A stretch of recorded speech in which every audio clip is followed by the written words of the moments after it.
Hello colleagues, how are you? So in this presentation, let's talk about an inevitable miscarriage. So what we have here are prolapsed membranes. So these are the membranes. You can see the amniotic fluid there inside the cervix. So you can see the bulge.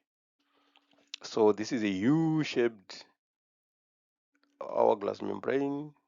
So when the cervix opens like that and the membranes prolapse, you can see here that's the residual part of the cervix. It was only measuring 1.7 centimeters.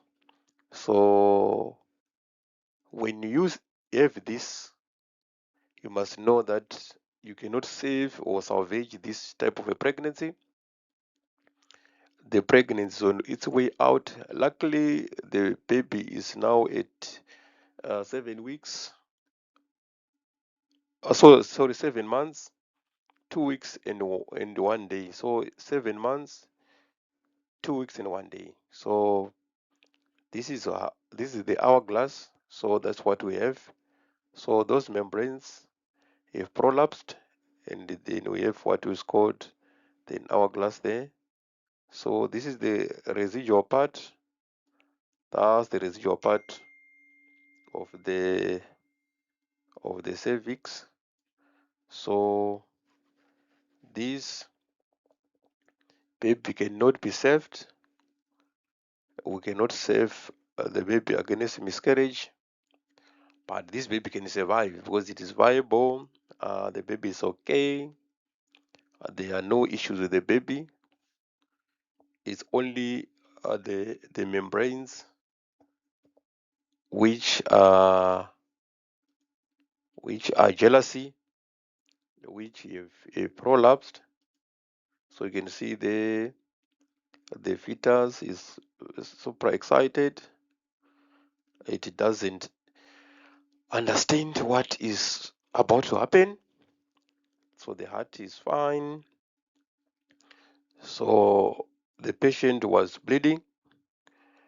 So there were some minor bleedings which were taking place. They were thinking of an abruption. You can see the baby, his fetus opening the mouth there. The fetus opening the mouth there is yawning, it's yawning, it's yawning. Then you can see the maxillary lines there, they are fine. The maxillary lines are fine there. So there's no sonographic sign. The maxillary lines are fine. There's no sonographic sign of clefts. So on transvaginal, you can see the U-shaped funneling that we have there, the U-shaped funneling that we have there. So this is not a good sign in pregnancy, because once the membranes have prolapsed, there's nothing that you can do. Once the membranes have prolapsed, there's nothing that you can do. So here you should measure the depth of the membranes, and then you have to measure the diameter as well. So how deep influences the amount of the cervix that remains. So you must also measure the residual part of the cervix there. So those are the things that you should document when you see the prolapsed membranes, is in this case. Have you ever seen prolapsed membranes in your department? If you are not so careful, you would think that these membranes are just part of the normal amniotic fluid. So you should pay due diligence to check the cervix, the cervical canal, and make sure that the membranes have indeed prolapsed. Because if the bladder is full there, it can also compress. You see the bladder, if it is full, it can also compress the uterus, and then we can have what is called the pseudo funneling.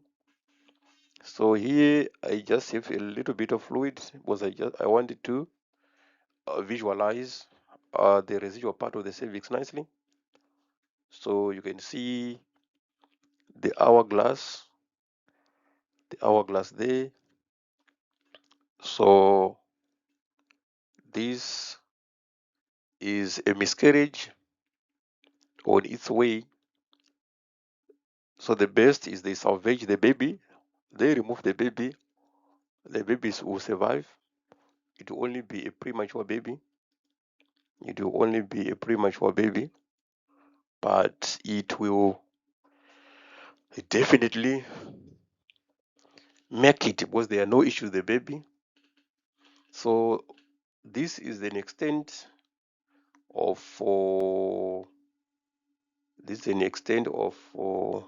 an incompetent cervix. That's an incompetent cervix that is opened like that. So ladies and gentlemen, I hope you are taking notes and learning all the way.